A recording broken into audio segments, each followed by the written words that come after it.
Good evening, everyone. Good evening. My name is Christine Cordone. I'm City Manager for the City of Westminster. I'll keep this brief. First off, appreciate everyone coming in tonight. I know you're all very busy, and appreciate you all coming in and interested in our Westminster Mall specific plan open house here. Is that a little better? Can everyone hear me? Yes, okay, perfect. Thank you. Sorry about that.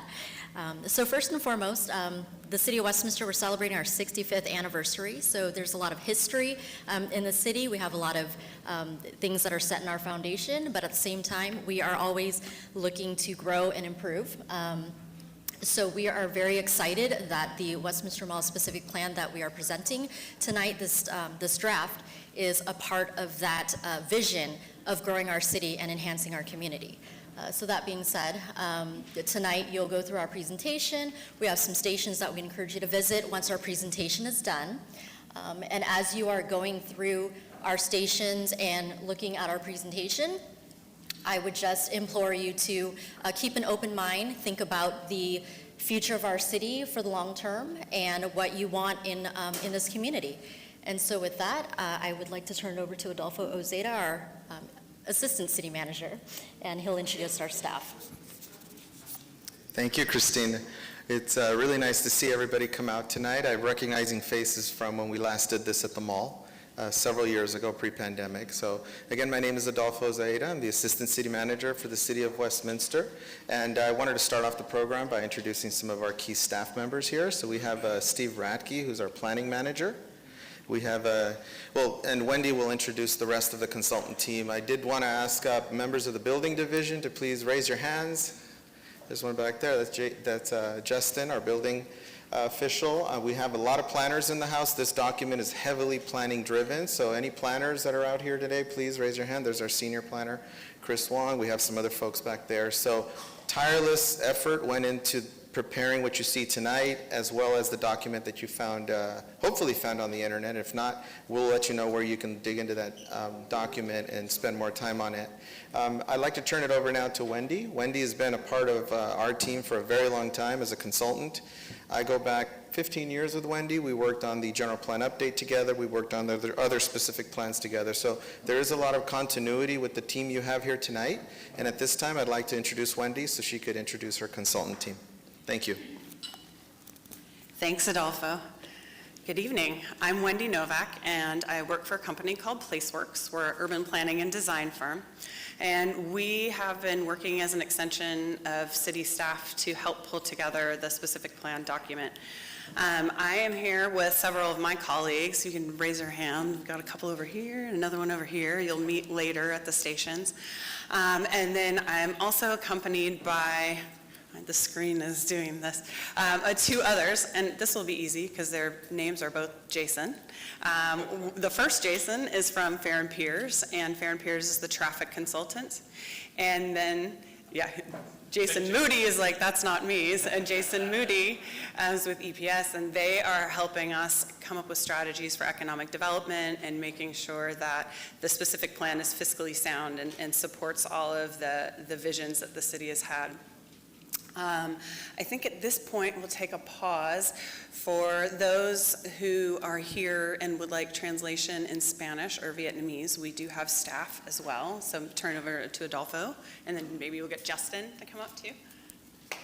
So I knew I would be forgetting names. I see Public Works represented today. Public Works Director Jake Noah is here. Vanessa Johnson, Community Services, and I see members of our Youth Committee there. And Debbie Carita is our Interim Community Development Director. She has been pivotal at helping us pull this all together. And I'd like to acknowledge Vice Mayor Carlos Manzo, who's back there as well. So on to the next part of the presentation. So mi nombre es Adolfo Saeta, soy subgerente de la ciudad de Westminster. Si necesitan asistencia en español, aquí estoy para contestar cualquier pregunta que ustedes puedan tener. Gracias. Hello, my name is Justin Nguyen from Building Division. I will translate for Vietnamese people. Dạ thưa quý vị, tôi tên là Việt Nguyễn, làm việc cho Building Division. Nếu mà quý vị muốn có thắc mắc hay là có tất cả cái câu hỏi gì mà về bằng tiếng Việt muốn nhờ giúp đỡ thì xin cho tôi biết, tôi sẽ rất là hân hạnh giúp đỡ quý vị.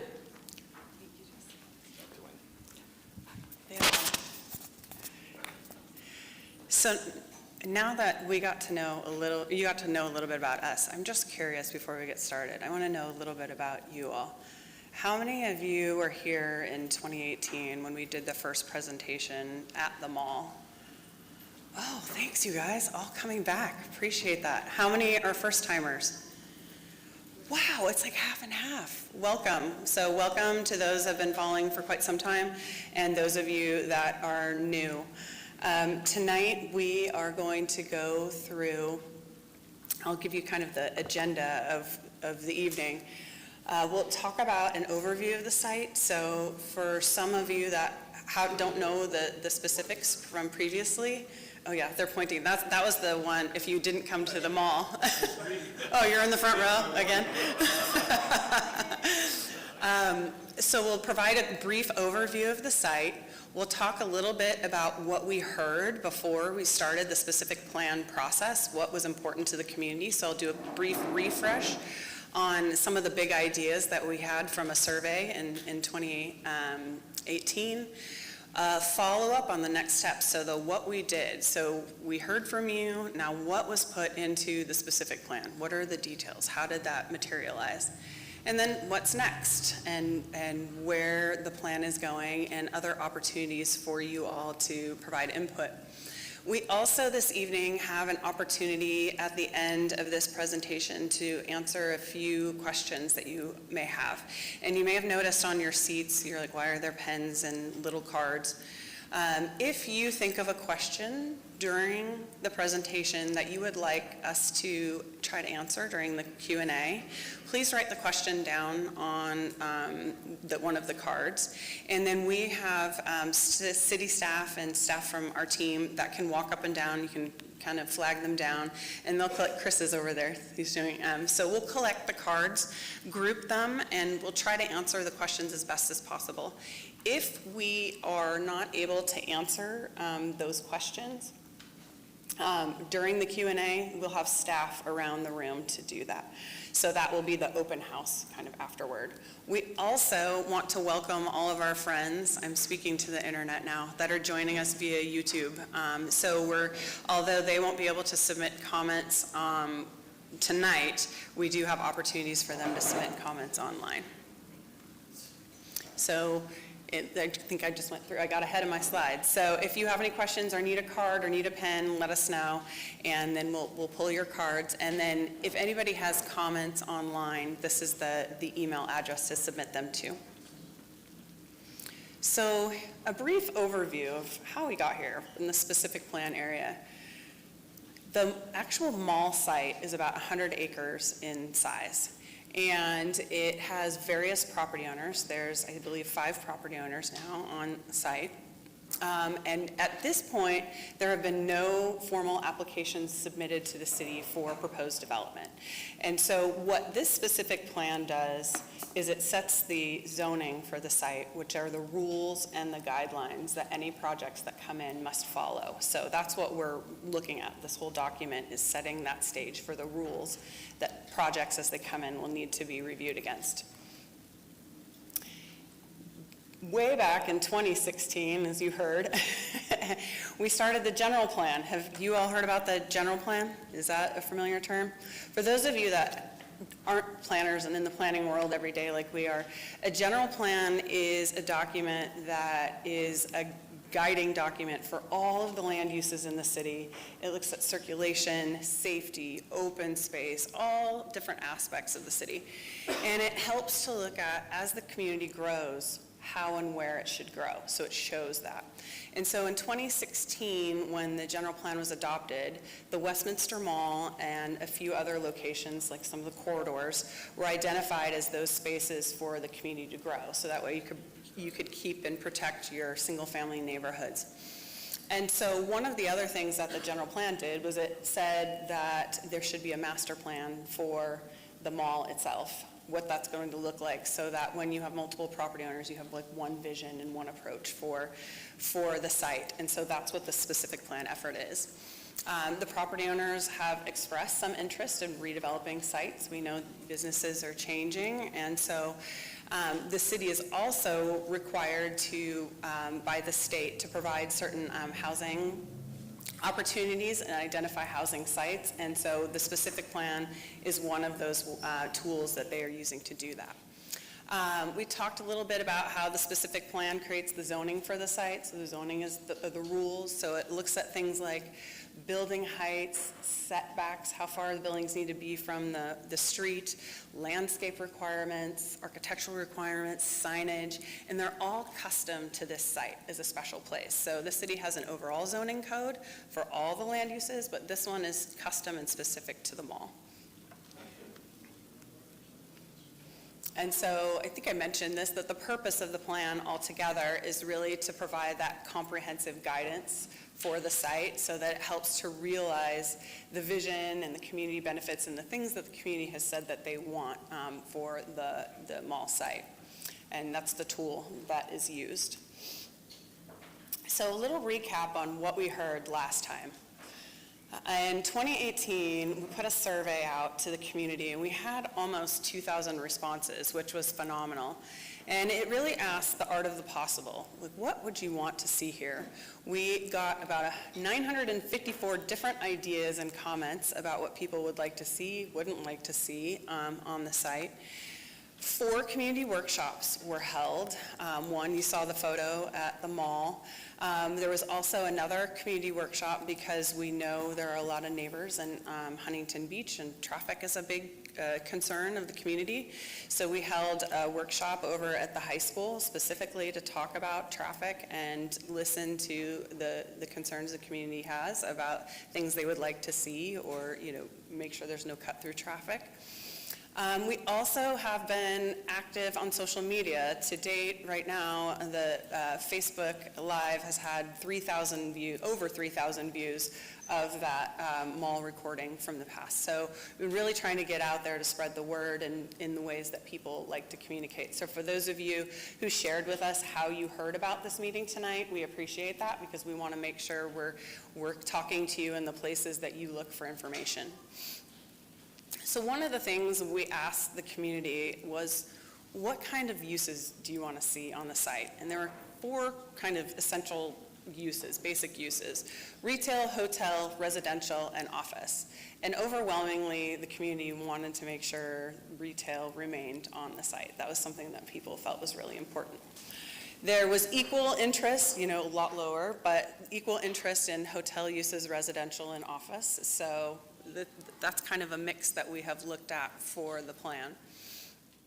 And so one of the things that people told us was that, yes, we want retail, but we want to improve that experience. We want a location, we want a place people can gather and go to and really elevate what we do for retail there. There was some people wanted residential here, and there are others that didn't want residential here. So we got mixed feedback on that. We got both sides of the story. But overwhelmingly, people wanted more energy, wanted this to be an activity center, a sense of place for the project, and then again protecting the neighborhoods from cut-through traffic. In the placemaking and public realm, we were asking about what kinds of things that people wanted to see that were important to them: greenscape, landscaping, gathering spaces, promenade, amphitheater, public spaces, small vendors and kiosks. And so you can kind of see how that worked out on the response. The biggest thing was, we want more green. And that's not unusual because also in the city's Parks and Rec Master Plan, this is identified as a space where there's opportunities to create new open spaces. So this is kind of consistent across the board. We're hearing it from the community, and it's also in the city's master planning. So these are visuals of what those kind of spaces could look like. Green areas, seating spaces, the kiosks, some public art, fountains, all the things. When you think of your favorite places to go, what kind of elements are in those spaces? And these are the kinds of things we were hearing the community wanted. We also, I think this is a little more of the same, places to gather, mixed use, so not just one singular use, but multiple uses that kind of interact with each other.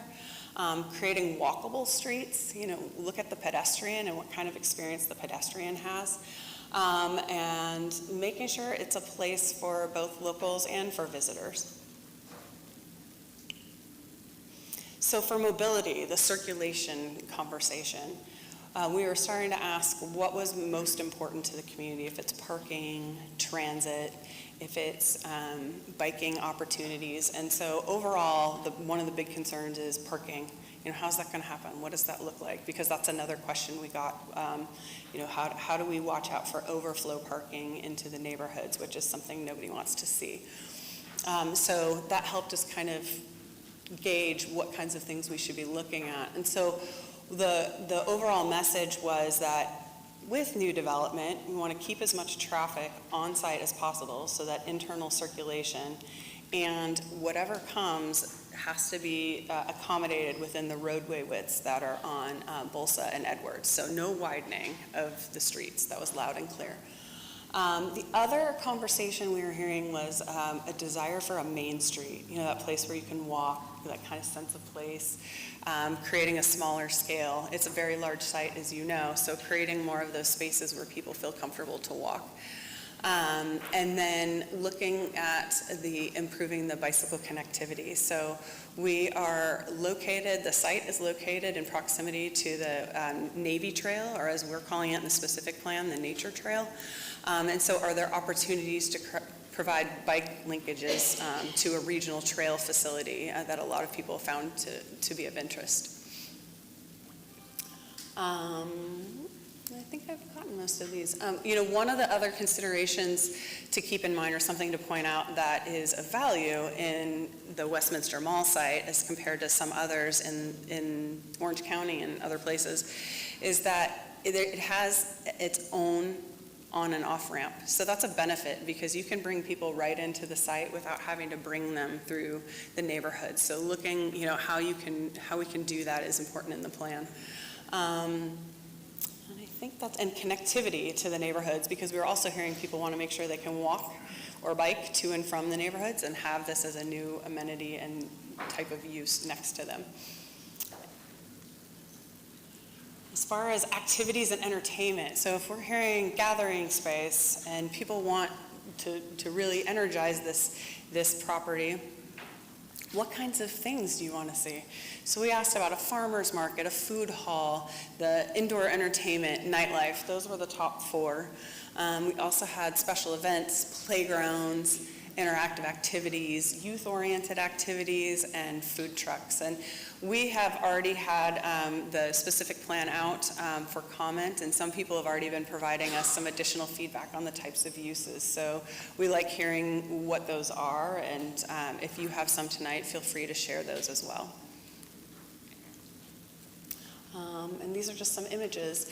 Some of the other things people had talked about was restaurants or things that are open later, so you have more activity and entertainment programming later in the evening. And this is really an opportunity. The last bullet to me, I think, was one of the things that resonated most, was this opportunity to provide and promote the community's unique culture and ethnic diversity here. There's a lot going on that a lot of other cities don't have and is special to Westminster, and that can be built upon here.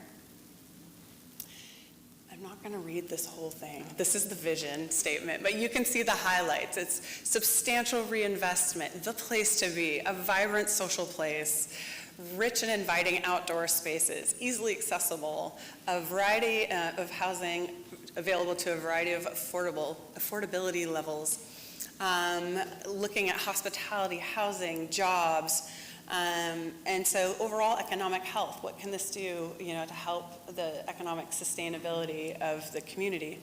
So the essential statement of this whole specific plan is it's a place for opportunities to shop, work, and come together to create community. So that's the big picture vision that was created by the community and approved by the council.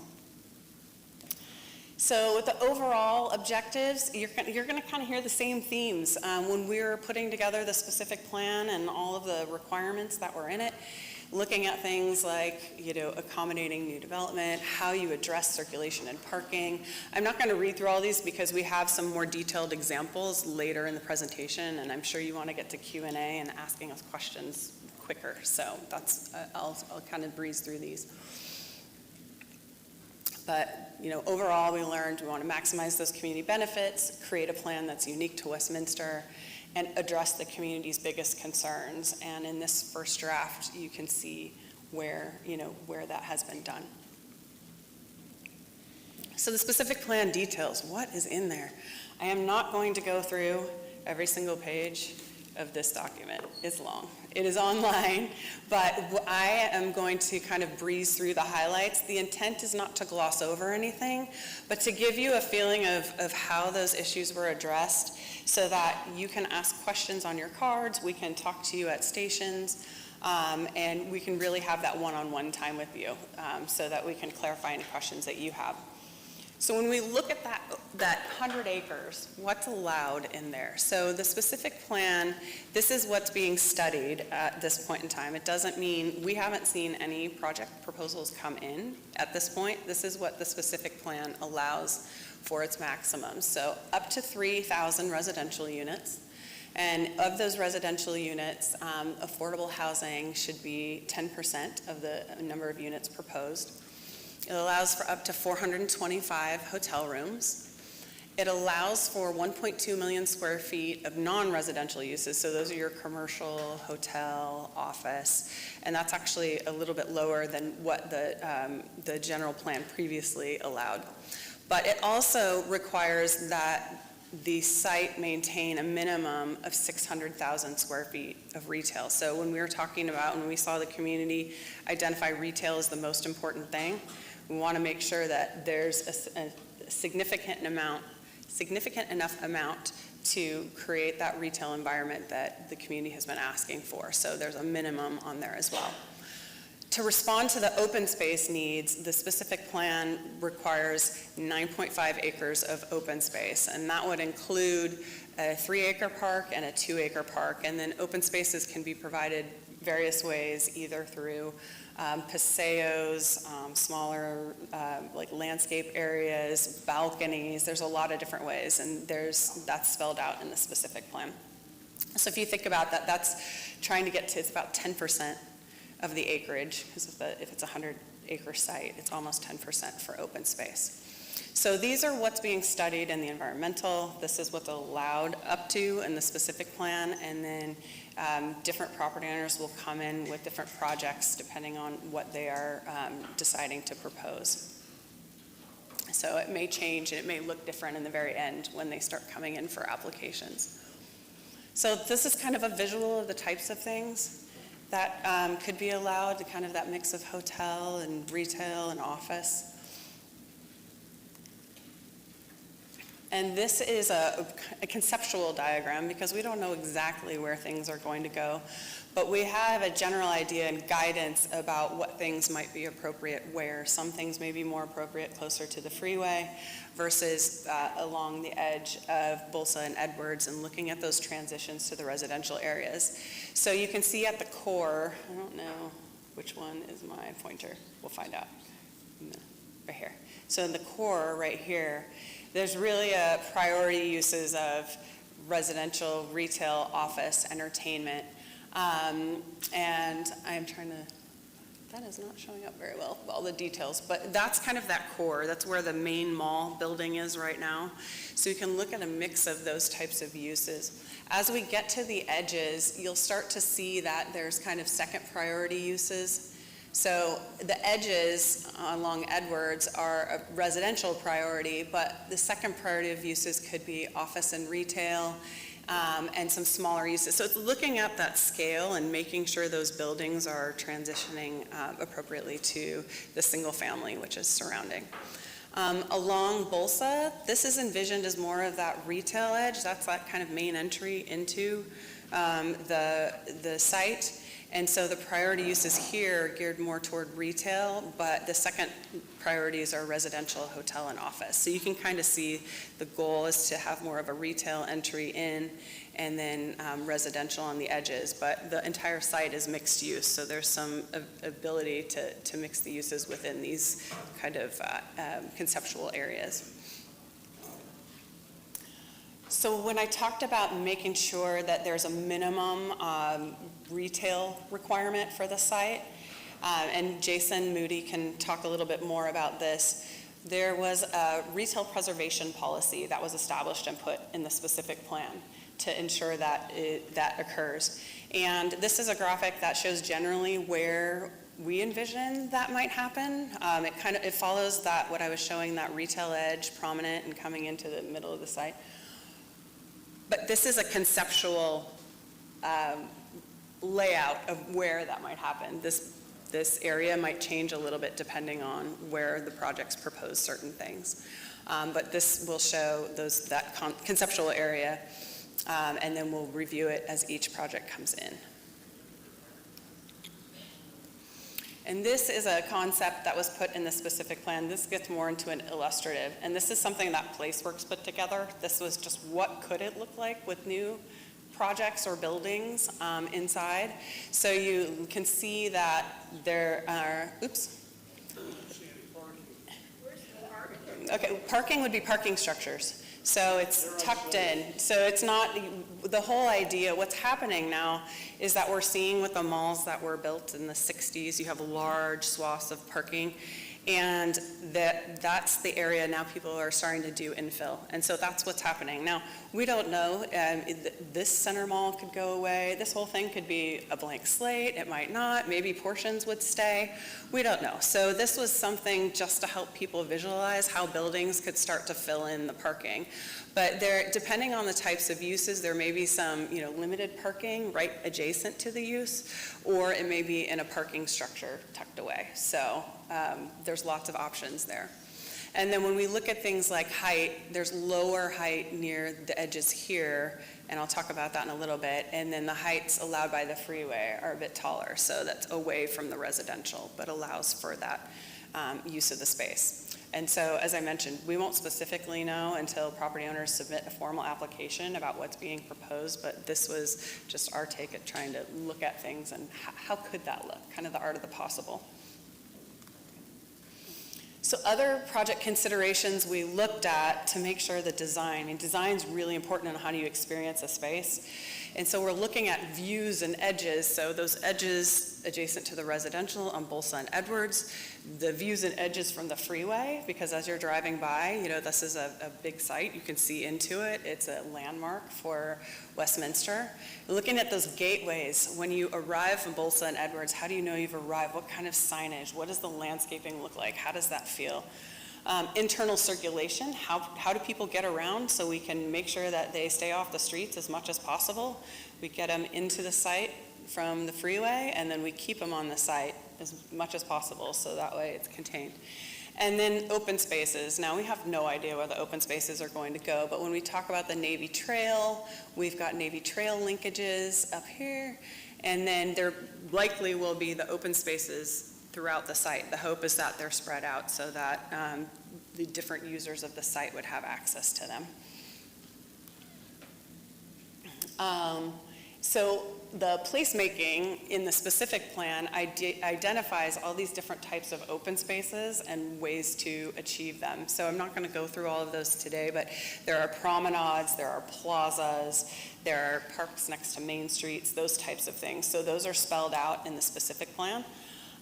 We also added provisions to ensure the streets were designed with a focus on the pedestrian. So, right now it's very car-centric, right? Most people, it's not comfortable to walk through the mall parking lot. So this would be bringing it down to the pedestrian level and making that more comfortable.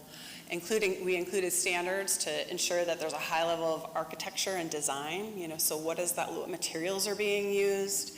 How are buildings oriented? Looking at master sign program that's special to the site. Also looking at things like public art and public places program, and looking at building height variations to create some differentiation in the site. So the idea is to really create a special place. So I'm going to go through these fairly quickly so you can see what we're talking about when we're talking about an edge. We all know what this view is from the 405, so starting to think about the art, what the buildings look like, how you light it, how you landscape it. We look at the gateways, so these are ideas of what that signage is that I was talking about, the entryway signage, wayfinding signage throughout the project. Look at things like public and private spaces, so if you have big bigger open spaces where you can do events versus if there are uses that have smaller open outdoor spaces for the users that are there. Could be public seating, plazas, promenades. There's a lot of different kind of design features that we can build in to make it much more comfortable for pedestrians to want to be there and for everyone to want to hang out a little bit longer. This is kind of a good space picture about what the interior streetscapes could start to look at. There's lots of layers here where we're looking at what do the sidewalks look like? What are the trees? What's the landscaping? How do the cars park? So when you're asking about parking, you may have some limited parking here in this project. There's a parking structure that's hidden kind of back behind here that you can't see in this photo, but they also have some limited parking on the street, so you could do that. It shows the ground floor retail, so you can do mixed use vertically where there's retail on the ground floor and maybe residential above. So there's a lot of different options that could be pursued and are talked about in the plan. This is that variation in height that I was talking about. When you can see in this photo, we've got some one-story buildings, some 2 stories, some 3-story, and this is actually a 5-story building, but because of it being set back further, it doesn't look quite as tall to a pedestrian that might be standing on the street over here. So mobility, I know this is probably one of the bigger topics of the project, and we spent quite a bit of time on it because of that. This was very important for us to get this right. So I had mentioned earlier the priority of making sure there was connectivity internal to the site, getting people on the site, keeping them there as much as possible so they're not, right now, some of the malls you go to, you start at one spot, you go shopping, and it's so big, it's too far for you to walk, so you have to actually get in your car and then drive to the other part of the mall. We want to avoid that as much as possible. So those are the kinds of things that we're looking at when the projects come in, we'll be evaluating for those things. And one of the ways to do that is to kind of include that main street. So, maybe if it is a little bit of a walk, it's actually not bad because it's kind of an experience as opposed to just having to get from one place to another. There are a series of detailed traffic calming improvements, and it's kind of hard to see on this map, on these graphics because of the aerial, but there are boards by Jason Pack, you can raise your hand, that you can look at that will show improvements that have been proposed, either crosswalks or turning. I'm not a traffic engineer. The way you can turn or not turn. Okay, so the whole idea is to prevent cut-through traffic into the neighborhood. So there's a lot of signal timing, other things, so that that doesn't happen. And I know what the other feedback we got was along Edwards, because we know the school's there, and when school gets out, there's some traffic going on there. So we've also looked at how to address those issues to make sure it doesn't become a real issue. So improved connectivity and access to the future mall. So we talked about the Navy Trail. We talked about being able to bike, being able to walk for the neighbors adjacent to. So there are more specific details that at Station 2 that if you want to know exactly what those improvements are, Jason and Adolfo can walk you through those over there. So these are just some ideas of things that we have seen in projects. People brought up EV charging stations, places for Uber and Lyft drop off. I think somebody had given a comment recently about wanting kind of a park and ride opportunity spaces because Gothard's a little bit further away. So put charging stations at every parking spot in California since we got to go all electric cars. Well, we'll get that's the thing. See, planning is changing all the time, so it is kind of a snapshot. So the comment was, the California's aspirations to get to electric vehicles. Was it 20? I can't. Okay, so that's probably going to change. So we'll be watching it. We have some EV requirements in there, but Jason's the guy to go talk to if you want to talk about electric vehicles. And then parking structures, but the idea is you're used to seeing those parking structures that are just standard parking structures, but if you can do art or blend them into a building, they won't be those sticking out. So the whole idea is to bring that design into everything. These are examples of some of the roadway sections we've been looking at. This is one on Bolsa. Don't know exactly how this will develop out, but right here you've got a big drainage easement. So on Bolsa, I think it's 75 feet. Is that right? 75 feet. So you've got a big area that cannot be built over. So buildings have to be set back at least 75 feet there, but it could be open spaces. You can have drive aisles, you can have parking, there are some things. So this is just an idea of how buildings, could be, they're lower here, they're like 4 stories, 3-4 stories.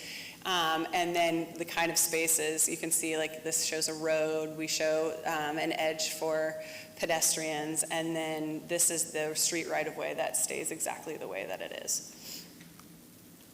Then this is what a potential concept for Edwards could look like.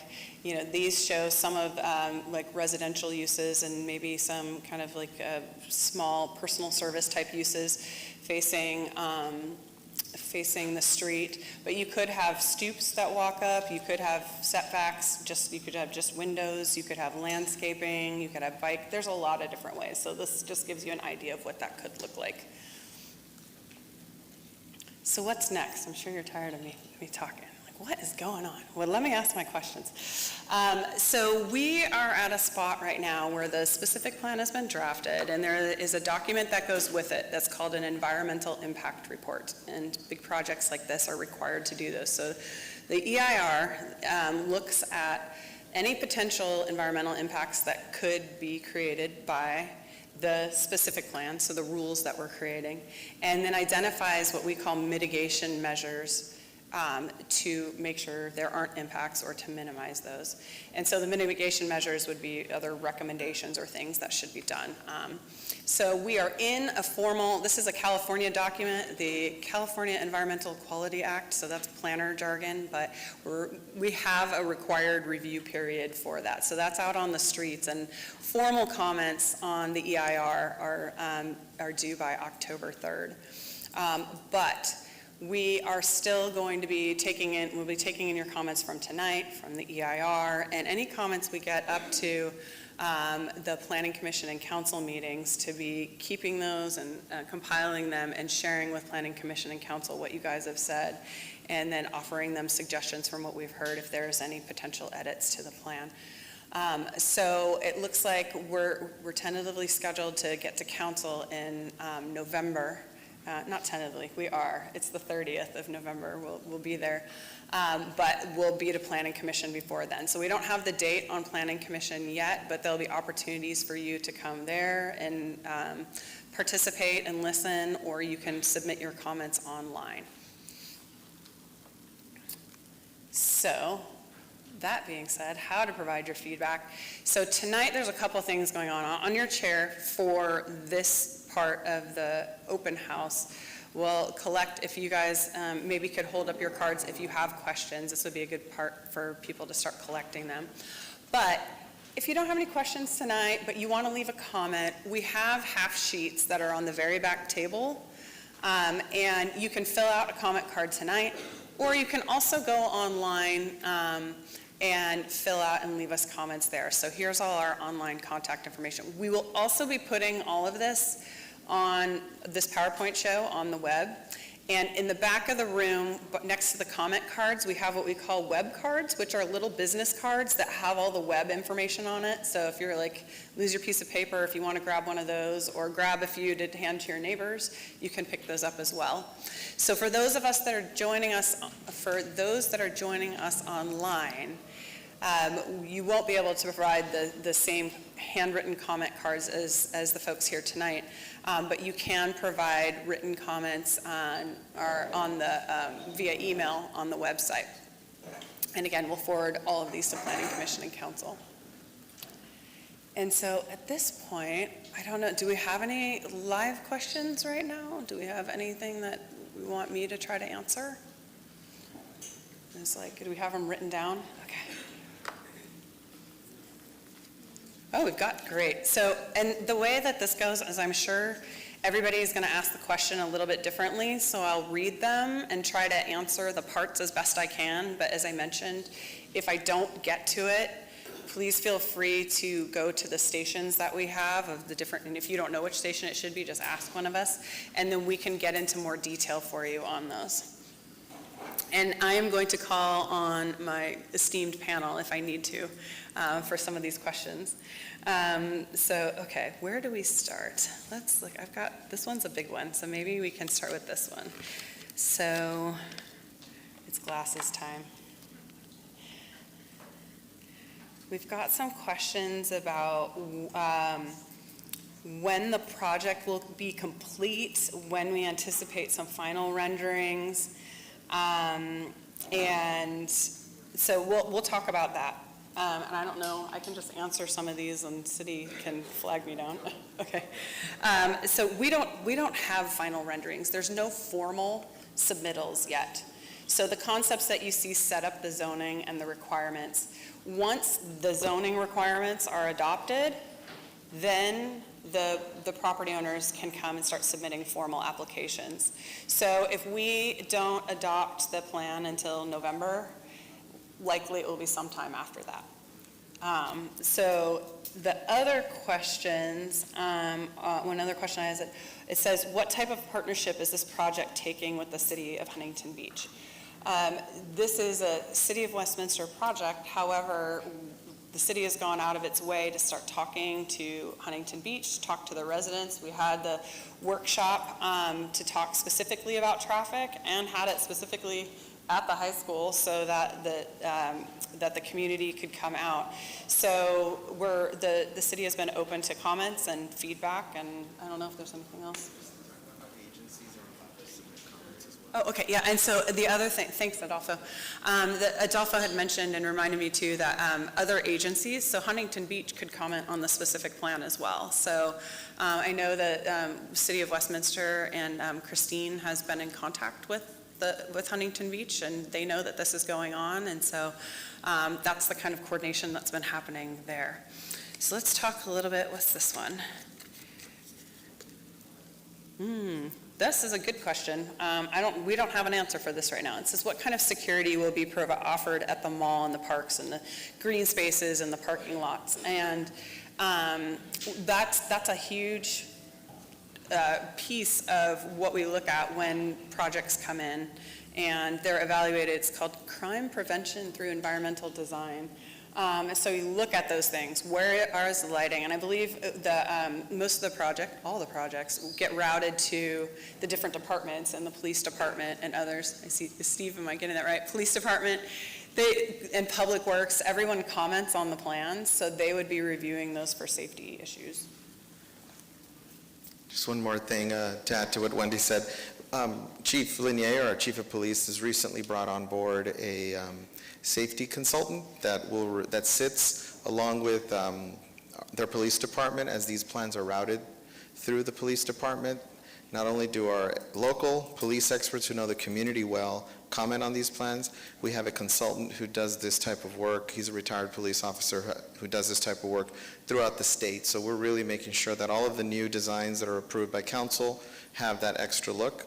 We also recently launched I'll just say a committee of city officials that gets together and we roll up our sleeves, and in the process of getting these plans reviewed, we actually meet regularly with the developers during the course of the development, and that is something we put into place now in anticipation of major projects coming through as part of this effort.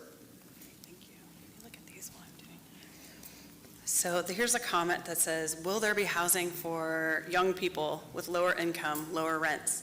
And that was something that we had addressed in the plan, requiring that 10% of any residential proposed be affordable. So that will be up to the project applicant to decide what those look like and the sizes. But the specific plan specifically requires that there should be some affordability component as part of any residential proposed. And then there's a question about whether or not one of the businesses in the mall will remain. And that is something we don't have any, it's up to the mall and the property owners about how they work with each one of their businesses. So we're not sure which ones go and which ones stay and how they'll be transitioned into the new uses. But, it is a little tricky because you have 5 property owners, right? So some may be more ready than others to submit an application, and then we've got to figure out, that's one of the big challenges and why it was important to have a master plan. How does the circulation work? Because you can't just have one part of a road, and you need to have the buildings work together. And I think, we've seen how different projects, even down the road, how those have kind of phased in, and I'm sure you guys have experienced things that have worked or don't really work over there. So we're trying to make sure we do the best practices on those. There's a question here about anticipated groundbreaking and when the specific plan will be implemented. I think if everybody had a wand, for every time I've gotten asked, what is happening at that mall? Why isn't anything going on? It's very complicated. We don't know. We don't know what that is. It depends when the applications come in. All the city can do at this point is continue to move the specific plan along, and that's in their purview. And then it's up to the property owners to figure out how soon they want to turn that around. But I know that they've been interested, so they're looking at it, and it will be up to them to submit. Okay, do we have more questions, or do you want to? Okay, that way I can look at the other ones that are coming. Sure. So the cue cards I have here with questions, I'm not going to ask the questions exactly as they're written. I understand where the questions are coming from. So I'm going to rely on our experts. First, starting off with Steve. I'm going to attempt to answer it, and you jump in. I'll hand you the mic. As what we have done with these projects in the past is the projects that are of significant magnitude, obviously not a homeowner redeveloping their home or their a small-sized property. For major projects like this, the city expects the developer to pay for the professional expertise that is either internal to the city or brought on board as part of a consulting team. Would you like to add to that, Steve? Yes, if everybody can hear me, Adolfo is absolutely right. By the way, I'm Steve Radke again, the city's planning manager. What's different about this project is when the specific plan gets adopted, as Adolfo said, the developers, the property owners, and proponents of any property, of any project on the site will be required to pay for the entire burden of that process, both for the permitting process, the review process, the application process. So there's no cost to the city. This will all be borne by the private developer. And just to confirm, I should have started off with this. Now, the gist of the question was, how is it being paid for? How much is it costing the city? So how the potential projects that are coming down the pipeline will be paid for, that is the question that Steve just answered. The other one, are any city funds paying for these proposals? I'm going to assume that the proposals are the delivery of the specific plan. So there is, the city council approved a budget for staff to be able to bring on a consultant team to work with staff to deliver this product. So the Westminster Mall specific plan is being paid by the city. Steve, I believe that as part of your good work and your staff's good work, we've gone out and obtained some grant funding for some of this. Am I correct? That's correct. Would you like to talk a little bit about what exactly the grant funding covered? And I don't know if you have the dollars off the top of your head. I'm sorry, what was it about? The grant funding source and what it was intended to cover, and if you have Yes. the dollars. We do have a grant from the state to pay for the environmental impact report, and we've drawn down most of that money now. So that's a great thing. And I would also just add that the cost of this specific plan, although it's currently burdened onto the city, it will be reimbursed by the developers as well when they submit their application proposals. And this is for Jason Moody, our economist. Do you have a mic? Steve can load it here. Will we be reimbursed 100% portion of it? So Steve said all the fully burdened rates of our planners, including agenda reports, additional technical studies, all of that would be covered by a developer, the developer fees that they would pay to the city. One project at a time, correct. In fact, we often receive money up front, we hold the money, then we use the money if more is needed, we ask for more, and we go along. That way there's nobody owing us money at the end. And that's a practice we have in place right now that's worked really well for larger projects. as this is the biggest project we probably will ever undertake, we're working to streamline that process to be ready for much more complicated applications than what we're usually used to. Now, Jason Moody's our economist. From an economist perspective, one of the questions is how much is this project coming into the mall going to burden the city? And I think where they're going with that is utilities, police enforcement, potential tax revenue generation. Can you give us a little bit of insight from the economist's perspective? So can you hear me? Yeah. Yep. The specific plan has in it tools, funding tools, and reimbursement mechanisms similar to the planning side, but also for utilities and infrastructure. So the developers have to pay for their own infrastructure, their own utilities. All of that has to come directly from the property owners as they develop, including the parks, as well as, so that's on the capital infrastructure side. On the public services side, or we say public safety, if you will, police and fire, there will be mechanisms as well in the plan. So obviously they're paying property taxes as they go, so they'll be paying property taxes and sales tax generation. All the normal taxes will be put into that calculation, but if that's not enough, we'll have mechanisms in there to make sure that there's enough money to reimburse the city for any additional public safety or public service costs that that create. Well, there are a couple of mechanisms. One, you could do a CFD. So we haven't, in the specific plan, we describe that you will be required to do this. The exact mechanism that you will use, that we still have to determine, but the common ones that you use are Community Facilities District, a Melrose CFD is one example. Assessment districts of various types are examples. You can do development agreements is another examples. So there's a lot of different mechanisms out there that you can use. Impact fees are going to be used primarily for the infrastructure. So there will be a special impact fee in this area that's attributable to this particular area. So those are the primary examples. And the specific plan itself lays out a bunch of examples. There's a matrix, I don't remember the page number, but there's a whole matrix of funding sources and uses of those funding sources. So we've definitely spent some time thinking about this because the city really doesn't have the funds to pay for this. Thank you for that, Jason.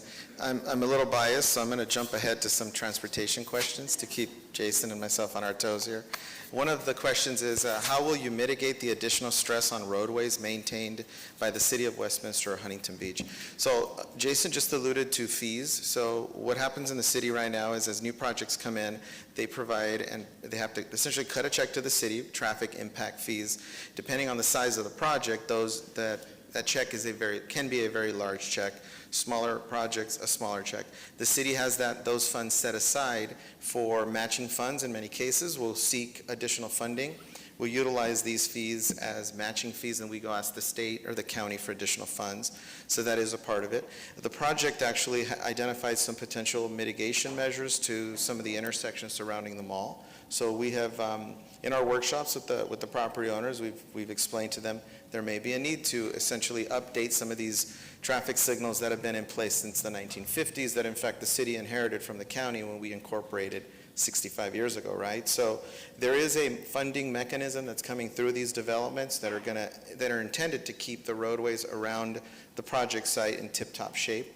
Very often you'll see projects in the city where, oh look, they're doing that at that corner, and then all of a sudden, maybe 6 months down the line, you see the intersection adjacent to it get updated or reconstructed, or a brand new intersection is installed. These are the sorts of improvements for infrastructure that come directly out of these types of projects. Yes, sir? The thrust of my question was, what are you going to do about the impacts to the roadways that are maintained by the city of Huntington Beach from the added stress from the high density development? That's the funding mechanisms that you cite are specific to Westminster. So the increased trips and traffic that is going to stress Bolsa out additionally. Bolsa from that versus down to Bolsa Chica is all that information. So what are you going to do to mitigate the impact of your project on the residents of Huntington Beach that have to pay to maintain those streets? Well, we talk about the border, right? So the border, right adjacent to the city, to the site, the way that cities are broken up in most of the state, really most of the nation, is you never have a clear divide. The whole street usually never belongs to one city or the other. They're always shared. So I know that we work in great cooperation with our neighbors. So we all have responsibilities to OCTA to maintain our streets at a certain threshold. So those streets along the frontage of the property site will continue to be maintained the way that they are today. If the majority of the road is Westminster, it's usually, you'll see it as a Westminster project, but Huntington Beach is paying into their number of lanes. To answer your question, when development happens in another city, the region could potentially be impacted. Perfect example would be Bellaterra, right? Bellaterra put out a great project, and they collected their fees, and they maintained their infrastructure, and people and wear and tear in our city, we're absorbing that as part of how we conduct city business. That would be the way it is for the adjacent jurisdiction as well. Jason? Hopefully you can hear me.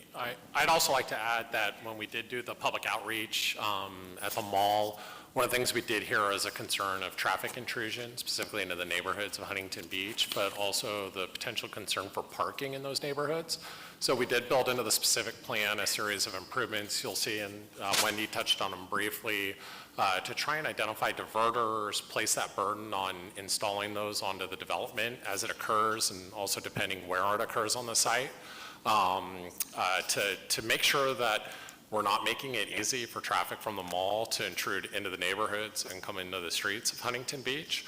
But also we did build into a specific plan a mechanism to monitor parking on those residential streets, and if there is a situation where parking is intruding, we did give the power to flash, that sounds harsh, but the specific plan sets up a mechanism for the city traffic engineer of Westminster to take action, require future development to work with City of Huntington Beach to implement a parking permit program or other types of programs to try and manage that parking. So we want to be thoughtful. We heard what we heard from the community was that were major concerns, and built that into the specific plan. Thank you, Jason. From the neighbors though about this diverter program, because I think a lot of my neighbors are not happy about now we can't access the mall or the freeway. So we're given a choice of either overwhelming our neighborhoods or losing access to the mall. And the solution to a lot of us is maybe we should not overbuild the mall with so many people so that the neighbors are negatively impacted. Those are the choices that we're being given. One more thing on transportation. I did want to mention, we have been working diligently. One of the benefits of having staff that has been with the city for many years, Steve, how long have you been here now? He's going on 34, I'm going on 18. We've been working diligently to benefit the community over the years. The 405 Improvement Project, I know I'm sick of it. I've been working that project for 18 years now. But one of the things we were able to do is before that project was conditioned, we made sure that the bridges were widened on county tax dollars, all of the bridges in the area. That was a fight. You would think that was been built into the project. That's not, in fact, true. We actually worked really closely with OCTA. We nudged OCTA a bunch of times to get them to invest in our community. So all of those bridges have been completely revamped, reconstructed. Water lines in those bridges was supposed to be our responsibility. That was $20 million of city funds that was supposed to go into that.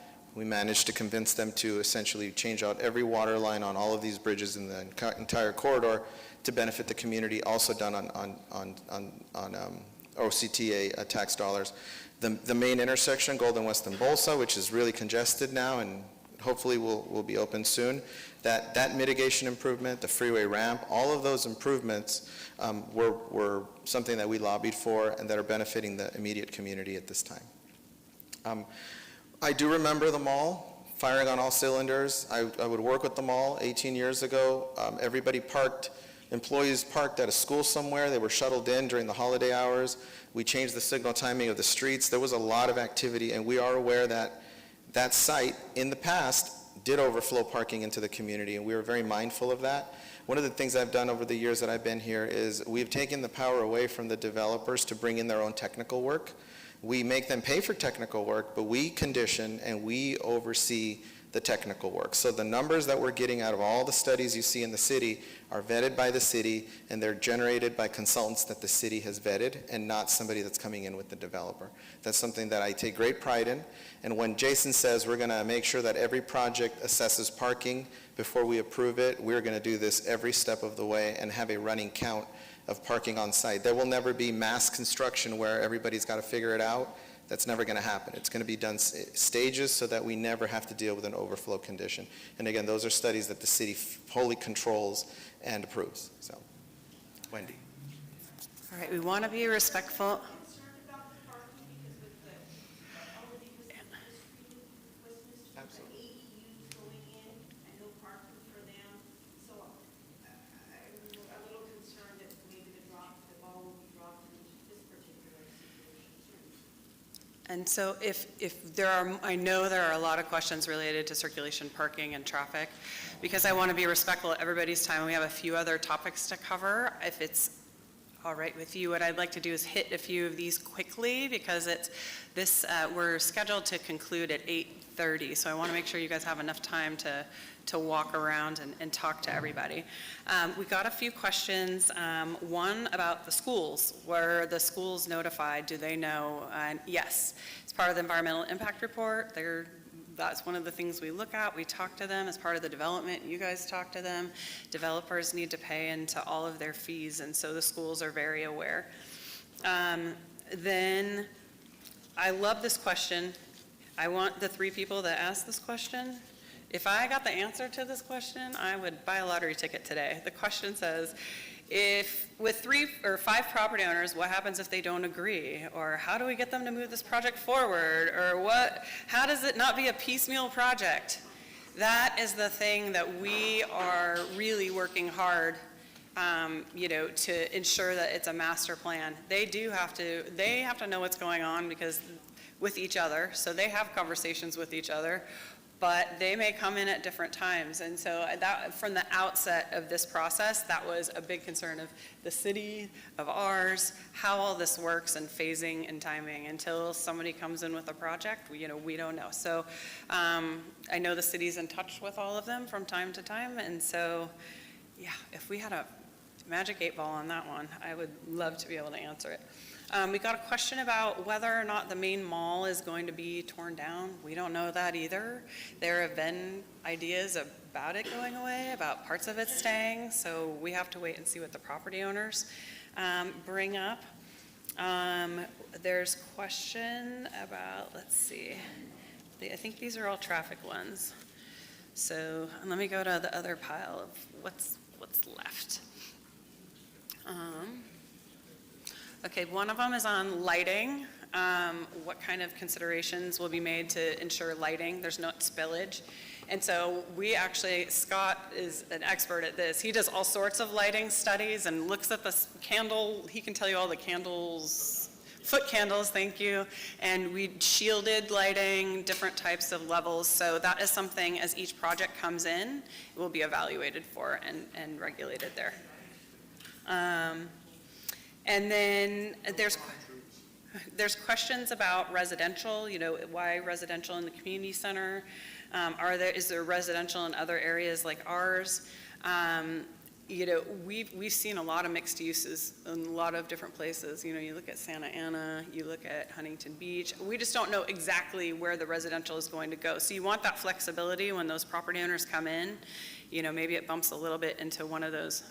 I know the city, I call them bubbles, that bubble diagram. We know generally that this is where those priority uses are, but we don't know exactly until that property comes in. So we're trying to show where that goes.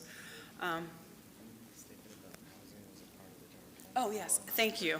There's so many things. We've been working on this for so long. Thanks for the reminder, Adolfo. And back when the general plan was done, that was one of the conversations that was had about the mall site. Originally, the only uses that were allowed on the mall site were non-residential uses. And I mentioned in the very beginning, when the conversation was how the city is going to grow over time, and we start having mandatory state requirements to show where housing is going to be provided, the conversation was, okay, this is one of those areas that should start to accommodate a mix of uses. So the general plan back in 2016 introduced housing into this area. And so the specific plan is now looking at that. And the general plan also acknowledged that that this would be an area that could accommodate, with the size of the site, could accommodate a lot more growth. And so that's why it's being thought about over here. And I think, let's see. I think some of these other questions could be addressed at the stations, if we don't mind. Yeah, I think so. Yeah, I know. We've got some very specific ones that I think it would be better for us to do right at the sites. So with that, thanks, Steve. I'd like to conclude the presentation. So those of you that have joined us online, thank you for being here. This is the website for the specific plan. All of the updates, information are here. We have also, gathered your emails. For those of you that registered via Eventbrite, thank you for doing that. That helps us plan to make sure we have enough chairs and refreshments. If you guys need a water or a cookie, we have that outside as well. And then for those of you that would like to get on our mailing list, make sure you sign up there as well. I'm missing, did I skip? I feel like a slide. We have a slide missing. But there are the half sheets. So ways for you all to leave your comments tonight, because some people are asking about how can I leave comments about parking or other things.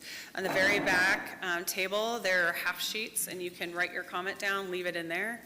You can think about your comment, and tomorrow morning when you're like, okay, this made sense after I got to sleep on it a little bit, you can send emails in. We'll take all of those, and you'll be able to see all the comments that came in from everybody in this meeting and through the community and what their feedback was, because they'll all be presented to Planning Commission and Council as well.